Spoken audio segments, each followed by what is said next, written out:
Welcome to this session. So as you can see, in today's session we'll be looking at nerve tissue. So before we begin, remember to subscribe so that you don't miss out on upcoming videos. So nerve tissue is what we'll be talking about today. So generally, you know that in human anatomy, we've got four basic types of tissues. We've got epithelial tissue, we've got muscle tissue, we've got connective tissue, then we also have nerve tissue. So before you even begin to talk about the entire nervous system, it's very, very important that you know what nerve tissue is all about. Remember, if you're talking about a tissue, we are talking about combining different cells that are specialized, then them forming this particular tissue which will be able to perform specific functions. So it's very, very important that you understand what nerve tissue is all about. Because if you're talking about the nervous system, how the brain works, how it transmits, electrical impulses or signals from the brain to the spinal cord to different parts of the body, you have to know what the actual cells do, what the tissue in that particular nervous system does. So we're interested in you understanding what this nerve tissue is and what is composed in this particular nerve tissue. All right. So as you can see, I'm just showing you this picture here just to bring you close to what I'm talking about. So I know that you've seen how a neuron looks like. Of course, this one is not labeled. And then you can see that if you focus on the brain structure, this is the brain, right? So I'm just trying to make you understand that it's actually now this nerve tissue that you found, clustered almost everywhere in the brain. Okay? Because for the brain to perform these various cognitive functions that it does, then this particular nerve tissue we're talking about is responsible in facilitating those different activities. So you find that the brain is full of nerves, then these nerves are also, running in the spinal cord. From the spinal cord, then they are also supplying different parts of the body. So this is what we'll be talking about. Okay? So in the introduction, we're saying that nervous tissue is one of the four basic types of tissues. Like I mentioned, you've got the muscle tissue, epithelial tissue, you also have connective tissue, as well as the nerve tissue, which we're talking about today. But it's also important for you to understand that the nervous system is complex. So before we even start talking about the actual nervous system, like the central nervous system, the peripheral nervous system, it's very important that first you basically understand the type of tissue which is involved in making up that particular nervous system. So we are saying that it's this particular nerve tissue is consist of two principal cells. So this nerve tissue we're talking about has got too many types of cells, and that's what we call the neurons, and what we call the neuroglia, what we call the glial cells. So this nerve tissue we're talking about has got two specific parts. It has got what we call the neurons, I'm going to show you. Then there are what we call the glial cells. These are not neurons. They are just type of cells that support neurons. So I'm saying the nerve tissue has got two major parts.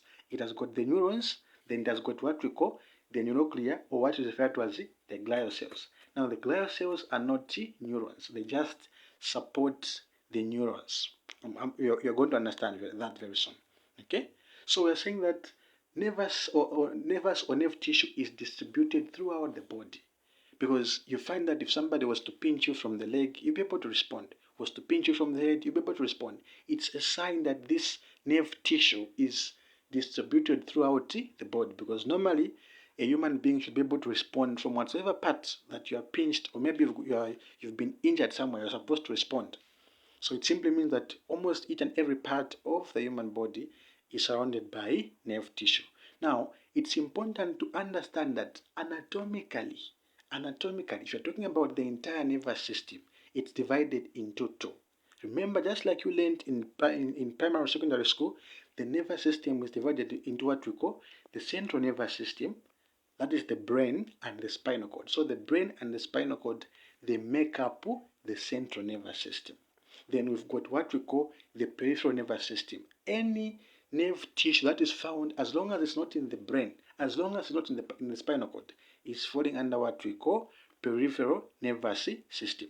So this information that I'm giving right now is just going to help you to build on as you look at the nervous system as a system on its own. I'm talking about it because this nerve tissue we're talking about is the foundation that builds on talking about the nervous system. So the nervous system, yeah, the nervous system in general. So talking about the nervous system, remember it's divided into two: the central nervous system and the peripheral nervous system. It is therefore essential or important for nursing and midwifery students to understand the nerve tissue anatomy, as this enables safe and effective patient care. If you understand the nerve tissue anatomy, you'll be able to give appropriate and much needed care to patients who may have conditions that are related to nerve tissue damage or nervous system impairment. Why? Because you understand how the nerve tissue operates. So we're saying that it's important for you as nursing students, particularly in pain management. If you're talking about pain management, if somebody is in pain, all right, you know what pain is? Pain is an unpleasant sensory or emotional, feeling that is associated with the actual potential tissue damage. So, if, for example, if somebody is bent or maybe they've got a fracture, their bone has broken, they'll find themselves in pain. Why? Because there's damage to the nerve tissue, there's damage to the nerve endings. So you understand, even as you are managing that particular patient, you understand that there's been damage to nerve tissue. That's why this particular patient is complaining of pain.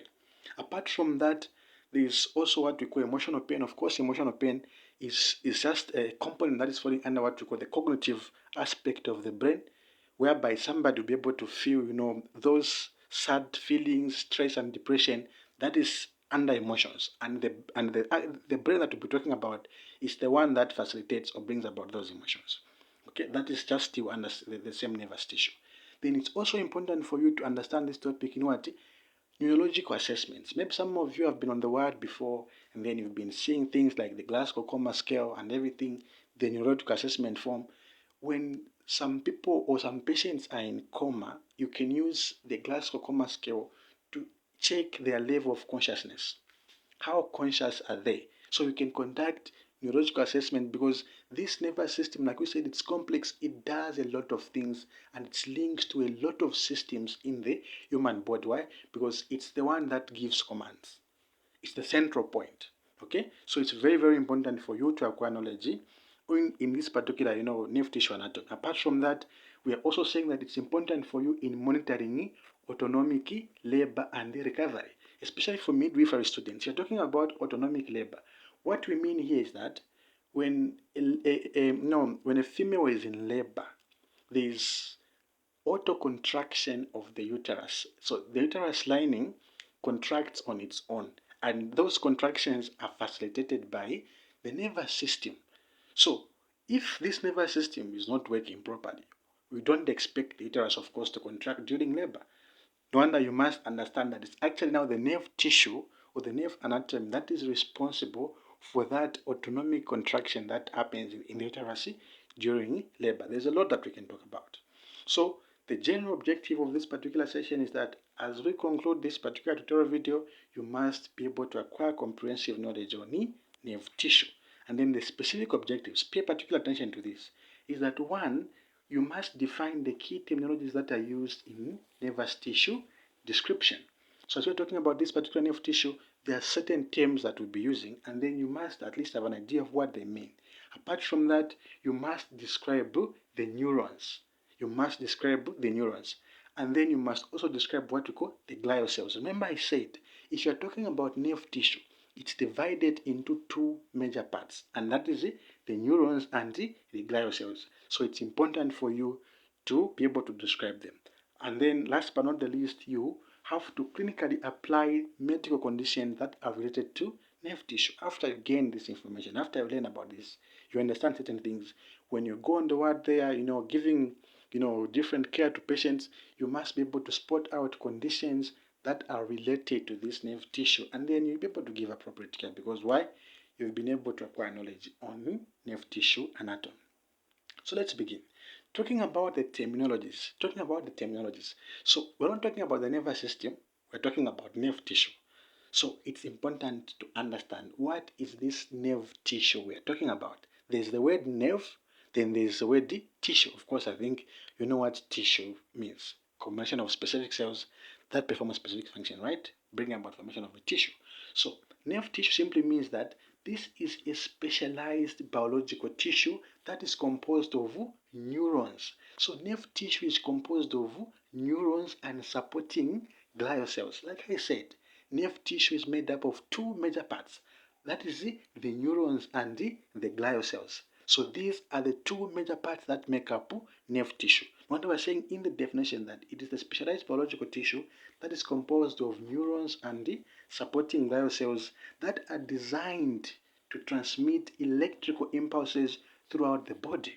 If you touch fire, all right, or maybe if you step on something that is sharp, you're going to scream. I've hurt myself, I've injured myself. Why?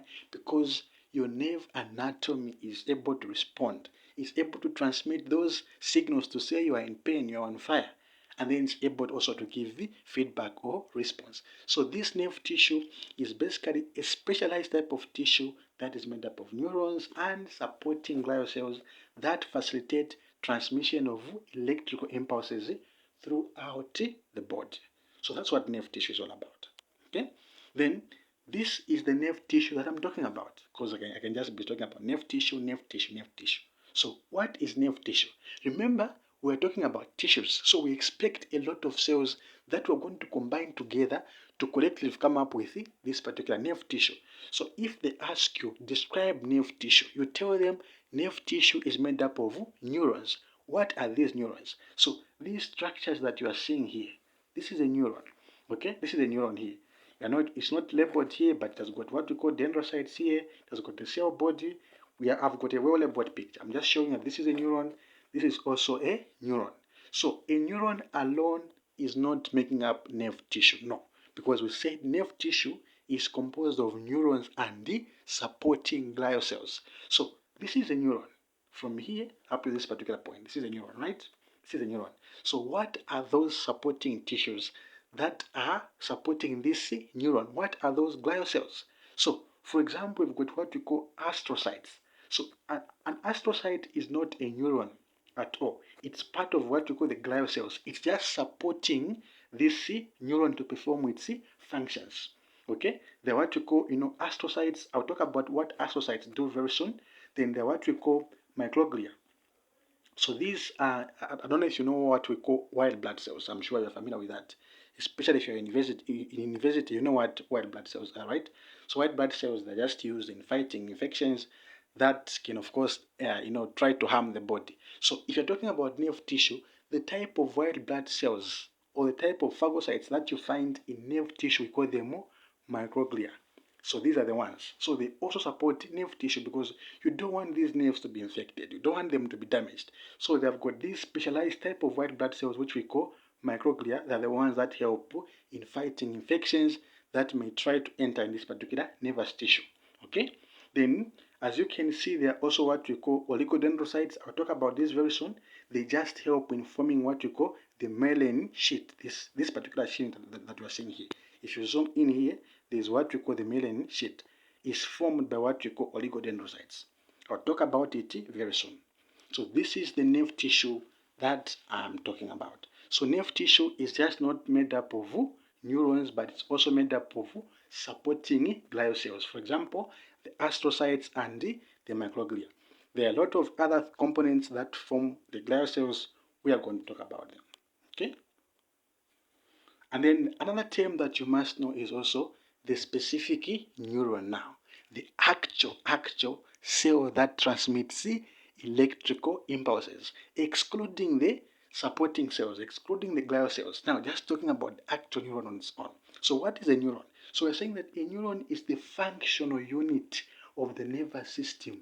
Like the way you say that a cell is the functional unit of the living organism, if you're talking about the nervous system, its functional unit, its basic functional unit is what? A neuron. So a neuron is the functional unit of the nervous system that is specialized for what? It is for receiving, processing, and transmitting electrical impulses. So if you are talking about a neuron, you are talking about an actual, an actual cell or unit that is responsible for what it's receiving electrical impulses. If you say you've stepped on something that is sharp, and then you're able to detect that to say, I think where I've stepped, I think this is sharp or this is dangerous. You're able to receive or detect that. That is the neuron which is doing that, and then it's able to process. It's able to convert that mechanical injury into electrical impulses, which is going to send to the brain in form of what electrical signals. Then it's going to give feedback, and then you'll be like, okay, I think I should not step on this. It's dangerous. So it's the neuron that is performing all those different functions. It's giving you a hint, right? So it's if a neuron can receive, it can process, then it can also transmit, electrical impulses. Then it's giving you a hint to say, I think we've got different types of neurons that are responsible for detecting, that are responsible for giving feedback. We'll talk about that. So basically, a neuron is the functional unit of the nervous system that is responsible in receiving, processing, and transmitting electrical signals. Of course, it's composed of a cell body. I'm going to show you dendrites and what you call an axon. So talking about the actual picture of the neuron, this is how it looks like. So this is how a neuron looks like. So this is the actual functional unit of the nervous system. So you can see that this neuron has got what you call dendrites. So these kind of hair-like projection that you are seeing outside here, these are called the dendrites. Now you can see that I'm showing you two different pictures of neurons. So there's this neuron on this particular part, then there's also this neuron on this particular part. So the difference is that this neuron I'm showing you is in what we call the peripheral nervous system, PNS, peripheral nervous system. Then this neuron that you are seeing here is in what we call the central nervous system. I'll talk about the difference very soon. So take note that this region here is called the dendrites. So these dendrites, they just help in connecting this a neuron to another neuron, or connecting this neuron to the effector body tissue like the muscles and everything. So that's where this dendrite, it's connected to. So, and then there's also what we call a cell body. A cell body. Okay, this is the cell body, this outer part here. This is the cell body, right? Then this middle part is called the nucleus. Okay, it's called the nucleus of the cell, this middle part, because a neuron is just more like a cell as well. Okay, then if you would like to know is that this cell body, of course, has got also what we call the cytoplasm. Okay, because it's more like a cell as well. Then if you're coming to this particular end, there's what we call an axon. So from this point up to this point, this is referred to what as an axon. Let me just zoom in there. Okay, we call this an axon. Okay, so an axon is just used in transmitting electrical signals, of course, from the cell body down the axon to what we call the axon terminals. Then you can also see that there are these round-like structures. We call them the myelin sheets. They are formed by what we call Schwann cells. So if you see Schwann cells forming the myelin sheet in a neuron, it simply means that that neuron is in the peripheral nervous system. And then in between the what we call the nodes of the nerve in between. These they just allow diffusion of ions from one particular point of an axon to another particular point as it is running from this end up to this end. And then you can also see that we've got what we call the axon terminals. So after receiving the electrical signals, when this particular neuron wants to transmit them to another part, whether it's another neuron or to the specific body part, it's going to do that with the help of what you call the axon terminals. I'm going to show you how this works very soon. So that is how a neuron in a peripheral nervous system component looks like. The difference is about the Schwann cells. So if you're talking about a neuron in the central nervous system, everything is the same. It has got these dendrites. It has got this cell, this is the cell membrane, okay? Then you've got what we call the cell body. Then this blue stuff that we're seeing here is what we refer to as the nucleus. Then there's this particular axon that you can see here. So this is the axon that is conducting the movement of electrical impulses from this end up to what we call the axon terminals here. Now, the difference is that if you are looking at the nervous system, the type of cells that form this myelin sheet, this thing that you're seeing, this bluish paper, this light bluish paper-like structures that you're seeing here. So these are formed by what we call oligodendrocytes. So whenever you see the word oligodendrocyte, that is a nerve, that is a neuron which is in the central nervous system. If you see it's written Schwann cells, okay? Everything they're forming, both of them, the Schwann cells and the oligodendrocytes, they all form the myelin sheath. But the difference is that if you're talking about the Schwann cells, they are found in the peripheral nervous system, and they only form, the myelin sheath in one specific neuron. But if you look at the oligodendrocytes, they are forming the myelin sheath. They can help different neurons in forming this particular myelin sheath. That's the difference. So oligodendrocytes, central nervous system, but everything else is the same. You can see the actual myelin sheath there. You can see the node of the Ranvier, the axon, the cell body, which is here, or what is referred to as the soma, okay, or the prechion. So that's the other name of the cell body, the soma or the prechion. That is also the other name for the cell body. So that is how a neuron looks like. Okay, then let's make progress looking at now the actual parts of the neuron and what they do. So parts of a neuron with the basic functions. So we're going to start with, let's start with what we call the nucleus. So this is the nucleus that you're seeing here. So this nucleus controls the entire neuron. You know what a nucleus does. The nucleus contains genetic information or DNA, which brings about formation of specific enzyme, specific hormones and everything. So it's like the nucleus contains the DNA, which gives characteristics of the entire neuron. So it's this particular nucleus which contains the genetic information. When I was saying it controls the entire neuron, because the genetic information is found inside the nucleus. Then it also has what we call the cell body. So around this yellowish-like structure is called the cell body. So it organizes and keeps the function. It organizes and keeps the cell function. So inside this cell body, there's what we call the cytoplasm, the right endoplasmic reticulum that perform different functions, just like the normal cell. So it's found inside this particular cell body. And then there are what we call dendrites. These are called dendrites. Okay, dendrites. What do? They receive signals from other cells. So these neurons, they are connected. There are a lot of them, they are connected. So they can be connected using the dendrites. Sometimes these dendrites, they can connect a neuron to an actual body tissue. Maybe the muscle cell, maybe the intestine and everything, they can connect this neuron direct to the body tissue. Apart from that, there's also what we call the cell membrane. You know what the cell membrane does? It protects the cell, the entry and exit of different substances, right? So even the neuron has got this. Then there's also what we call the axon Hugh Cock. So this is the axon that you are seeing here. This is the axon here. Okay? It's where electrical impulses are generated in the neuron from this axon point. Then they will move down from this particular axon here up, and then they're going to move down to what we call the axon terminus. So the axon terminus, as you can see, they form junctions with the other neurons. They form junction with the other neurons or specific body tissues where these neurons are being sent, or these electrical impulses are being sent.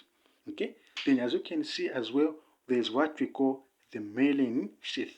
This green like structure. They're the ones that are more like protecting or covering the axon.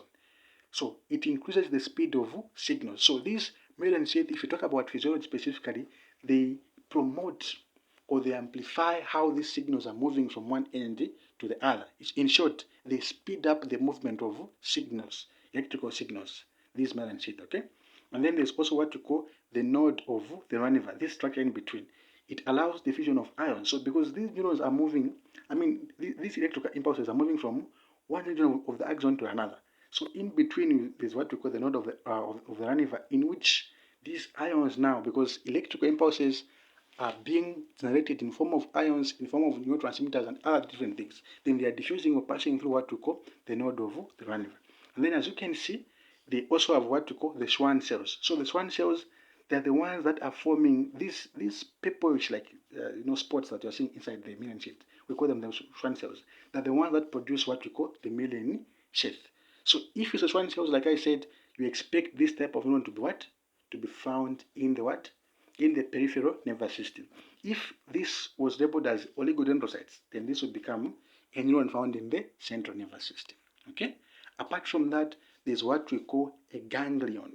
Ganglion. So a ganglion is a term that refers to a cluster of neurons, cell bodies that are located outside the central nervous system, functioning as relay stations for sensory or autonomic signals. So if you are talking about a lot of neurons surrounded by cell bodies, okay, which are found outside the central nervous system, collectively we're going to say they are what?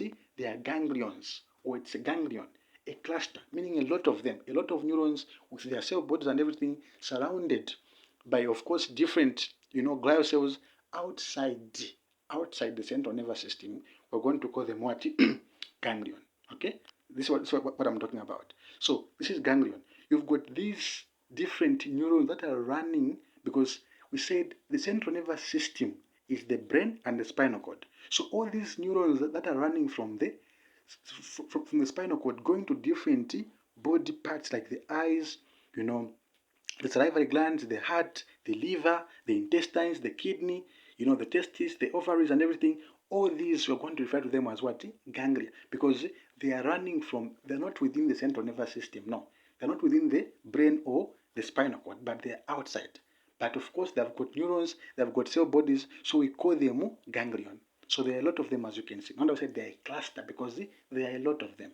So if they say ganglion, think of neurons and cell bodies, of course including glial cells, that are running from outside the central nervous system, going to different body parts, or just going to what we call the peripheral nervous system. Okay? And then there's also what we call glial cells.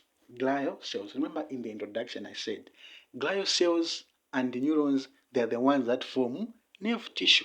So I've talked about the neurons, but I didn't talk about the glial cells.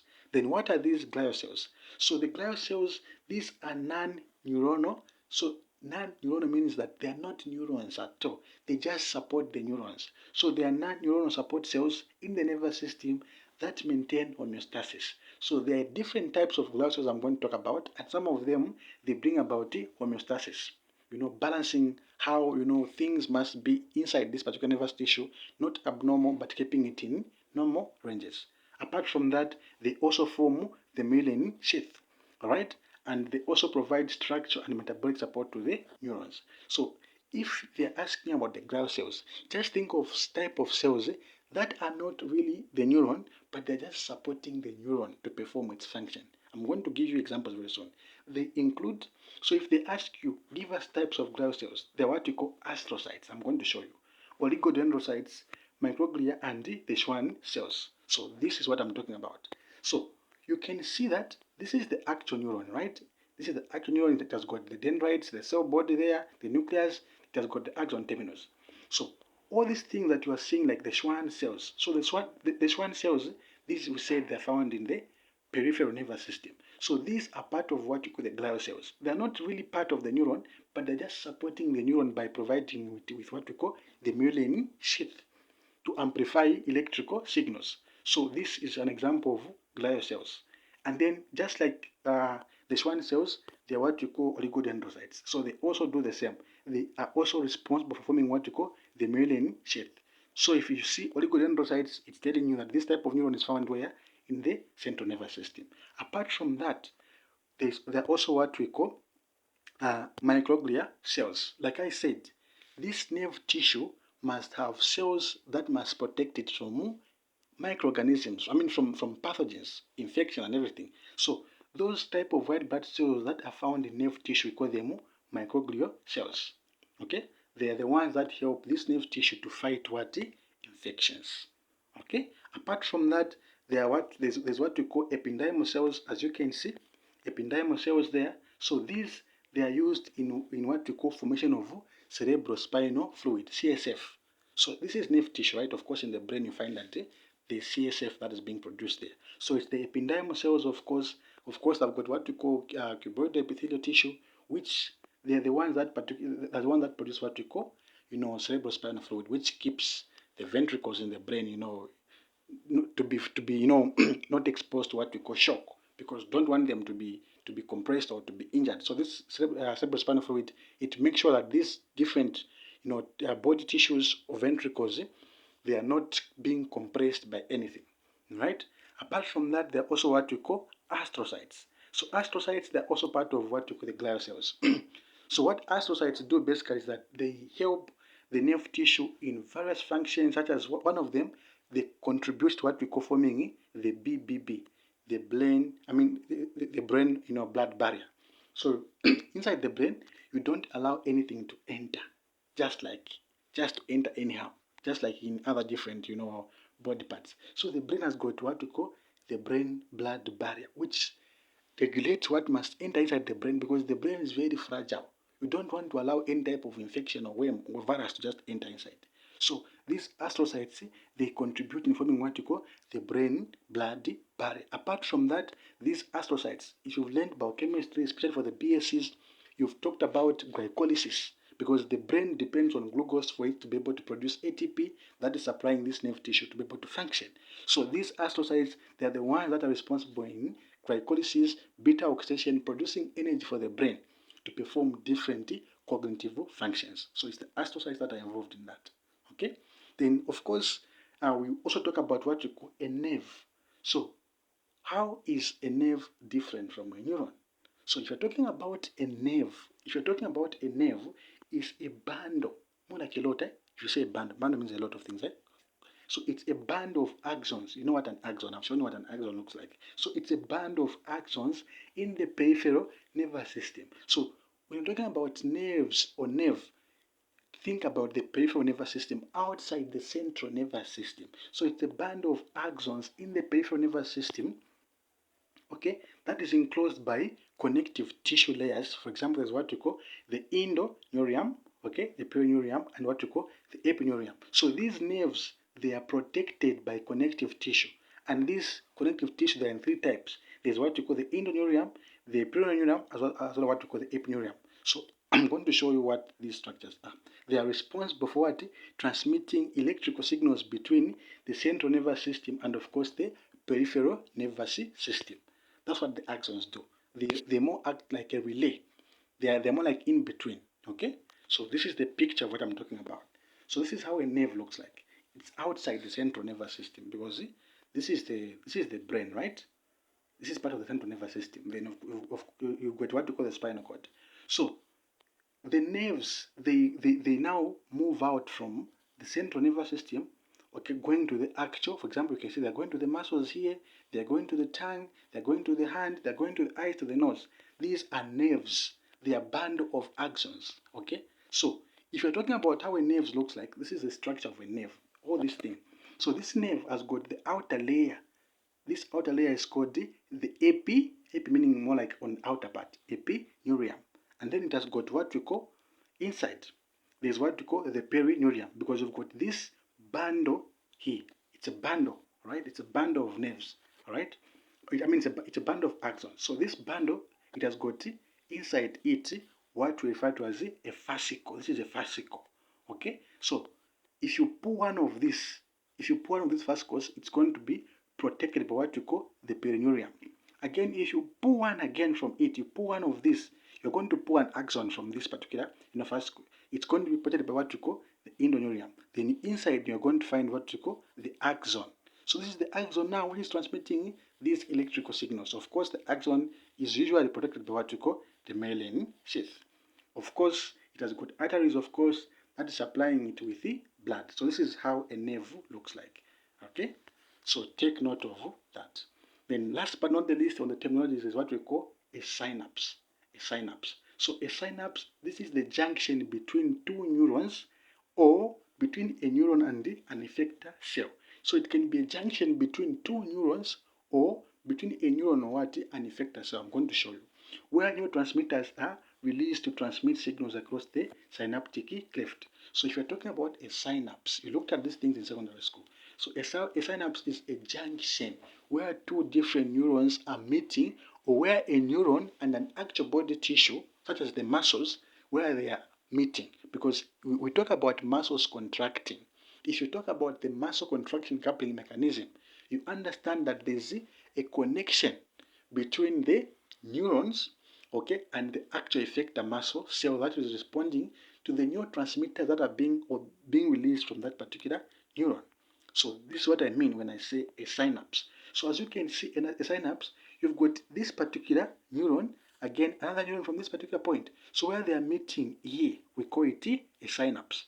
This particular space in between, we call it synaptic cleft. Okay? And then you find that this neuron now the transmitting neuron now is going to be, you can see it's labeled here. This one is called the transmitting neuron, or what we call the presynaptic neuron. Then this other one here is called the receiving neuron, what we call the postsynaptic neuron. Where they're meeting is what we call the synapse. So this neuron now is receiving electrical signals in form of what? Neurotransmitters, for example, dopamine, okay, is being transmitted to this other neuron so that it can also respond to it. Just to make it simple, you can see this is a neuron, and again another neuron. Where they're meeting here is called the synapse. So this information is what you needed to know in the introduction to nerve tissue. In the introduction to nerve tissue. Okay? This picture is just trying to remind you that this nerve tissue is the building point of the nervous system. Of course, this nervous system is divided into two major parts. We've got what we call the brain and the spinal cord, that's the central nervous system. Then the rest of the nerves, like the nerves that you are seeing here, these nerves, like I'm talking about, this form what you call the peripheral nervous system. If some of you do not understand how the nervous system is broken down into its different components, this is the picture that summarizes everything. I know we're not talking about the nervous system, but the fact that we're talking about the nerve tissue, it's important for you to understand how this nervous system is broken down. So like I said, the nervous system is made up of two major components. There's what we call the central nervous system, which is made up of the brain and the spinal cord. It ends there from the central nervous system. It's made up of the brain and the spinal cord. Then it also has what we call the peripheral nervous system. So this peripheral nervous system is further divided into two parts. There's what we call motor neurons and the sensory neurons. So the sensory neurons are the ones that detect changes in different organs. They're the ones that respond. They're more like receptors. If you are being slapped by somebody, they're the ones which are going to detect the sensory neurons, and then they go to send to the brain says this person is being slapped. And then if you want to now run away from that person who's slapping you, that is going to happen after the signals have been sent to the brain. Then the brain is going to send signals back to that place or area where you are being slapped, or something is hitting through what you call the motor neurons. So the peripheral nervous system is divided into what we call the motor neuron and the sensory neurons. Then it's the motor neuron now. The motor neuron now is further divided into what we call somatic nervous system. So the somatic nervous system, it controls the voluntary movements, like you walking, you moving, making reflexes in your hands and everything. It's controlling what you call, voluntary movements. Then there's also what you call the autonomic nervous system. There are things that you can't control, like your heartbeat. You can't control your heartbeat at all. So that's falling under what you call the autonomic nervous system. You can't control peristalsis movement after swallowing. Okay, how things are going to move in the GI, you can't control that. So they're falling under what you call autonomic nervous system. Then this autonomic nervous system now is further and lastly divided into what you call the sympathetic nervous division, fight or flight. Okay, that's where the sympathetic nervous system is. Okay, then there's also what you call the parasympathetic nervous system. These they facilitate what you call digestion. These they bring about rest or digestion. So this is how this nervous system is, broken down. So next, in the upcoming video, we'll talk about the different classes of neurons. As you can see, there are what you call multipolar neurons, bipolar neurons, unipolar neurons. We'll talk about that. Ensure that you subscribe so that you don't miss out.